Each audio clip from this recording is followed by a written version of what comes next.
Histology का topic जो है थायराइड ग्लैंड, उसको हम डिस्कस करते हैं। ठीक है, सबसे पहले जी आ जाता है थायराइड ग्लैंड कहाँ पे जो है ना प्रेजेंट होता है।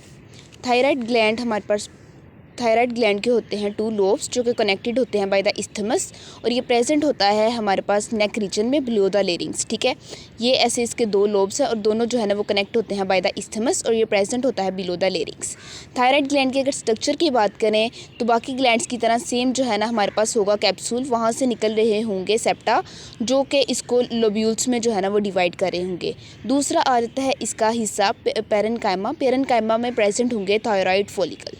थायराइड फॉलिकल के अगर जो है ना हम उसके स्ट्रक्चर की बात करें, जैसे ये थायराइड फॉलिकल है, इसमें क्या है कि ये लाइनिंग होगी इसकी by the simple cuboidal epithelium, यानी कि क्यूब शेप सेल होंगे, और सेंटर में एक सेंट्रल कैविटी होगी जिसे हम कहते हैं, जिसके अंदर होगा एक जेल लाइक मटेरियल जिसे कहते हैं कोलाइट। तो थायराइड फॉलिकल में क्या होगा, ये जो है ना स्फेरिकल होंगे। सबसे पहली बात, जो इसकी लाइनिंग होगी वो कौन करेगा, सिंपल क्यूबॉइडल एपिथेलियम, और उसके सेंटर में जो है ना एक सेंट्रल कैविटी होगी जिसके अंदर एक जेल लाइक मटेरियल प्रेजेंट होगा जिसे हम कहते हैं कोलाइट।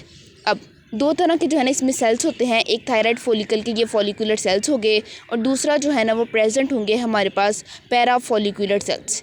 ठीक है, अब ये जो इन सेल्स के दरमियान हमारे पास ये कनेक्टिव टिश्यू के जो आपको होंगे फाइबर्स नज़र आ रहे हैं, रेटिकुलर फाइबर्स, ये प्रेजेंट होंगे। उसके अलावा जो है ना ये blind ended lymphatic capillaries present होंगी, और हमारे पास जो है ना फेनेस्ट्रेटेड ब्लड कैपिलरीज जो है ना वो प्रेजेंट होगी अराउंड द जो हमारे पास फॉलिकुलर और पैराफॉलिकुलर सेल्स के दरमियान जो जगह है वहाँ पे।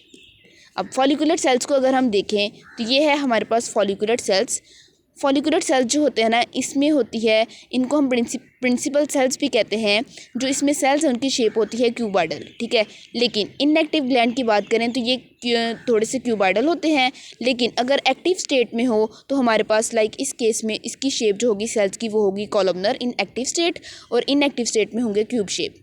अब फॉलिकुलर सेल्स की अगर बात करें तो ये देखें, ये लाइटली बेजोफिलिक होते हैं। ठीक है, ये लाइटली बेजोफिलिक होते हैं, और इनके सेंटर में जो है ना एक स्फेरिकल न्यूक्लियस होता है, और इनके साइटोप्लाज्म में RER अबंडेंट होता है। इसी वजह से ये थोड़े से स्टेन करते हैं लाइटली बेजोफिलिक। ठीक है, अब इनके 2 फंक्शन है, एक अब्जॉर्प्टिव फंक्शन है और एक सिक्रेटरी फंक्शन। अब्जॉर्प्टिव फंक्शन किस तरह से कि इन सेल्स के एपेक्स पे प्रेजेंट होगा माइक्रोविलाई। माइक्रोविलाई का आपको पता है कि उनका फंक्शन होता है अब्जॉर्प्शन में, और सिक्रेटरी सेल्स इसलिए कह रहे हैं कि एपेक्स पे सिक्रेटरी ग्रैन्यूल्स प्रेजेंट होंगे जो कि हार्मोन रिलीज़ करेंगे। तो इस तरह इसके अब्जॉर्प्टिव और सिक्रेटरी जो है ना दोनों फंक्शन है।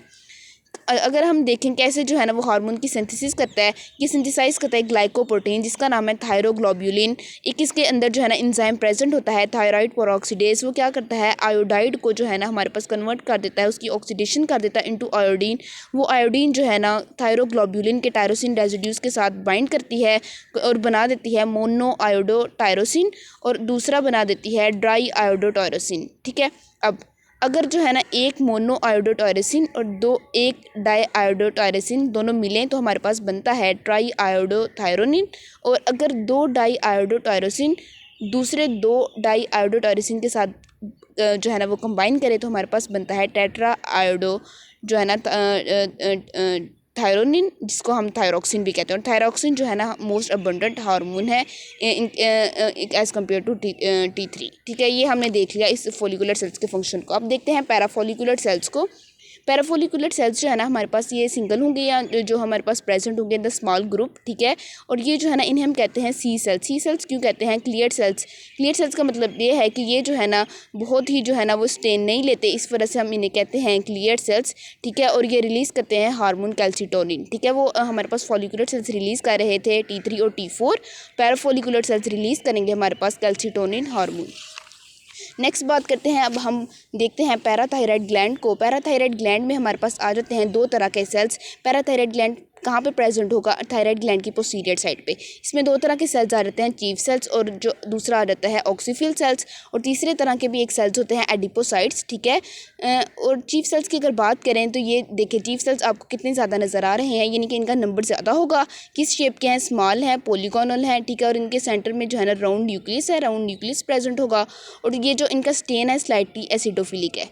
स्लाइटली एसिडोफिलिक क्यों है कि इसके अंदर लिपिड ड्रॉपलेट्स होंगे, लाइपोफ्यूसिन पिगमेंट होगा और ग्लाइकोजन ग्रैन्यूल्स। अब आपको पता है जो फैट्स हैं वो कोई स्टेन नहीं लेते, तो इस वजह से इसका जो स्टेन है वो स्लाइटली एसिडोफिलिक होगा और ये रिलीज़ करेंगे हमारे पास पैराथायराइड हार्मोन। अगर बात करें ऑक्सीफिल सेल्स की, तो ऑक्सी का मतलब होता है एसिड, यानी कि ये बहुत ही ज़्यादा जो है ना एसिडोफिलिक होंगे, इंटेंसली एसिडोफिलिक होंगे। क्यों?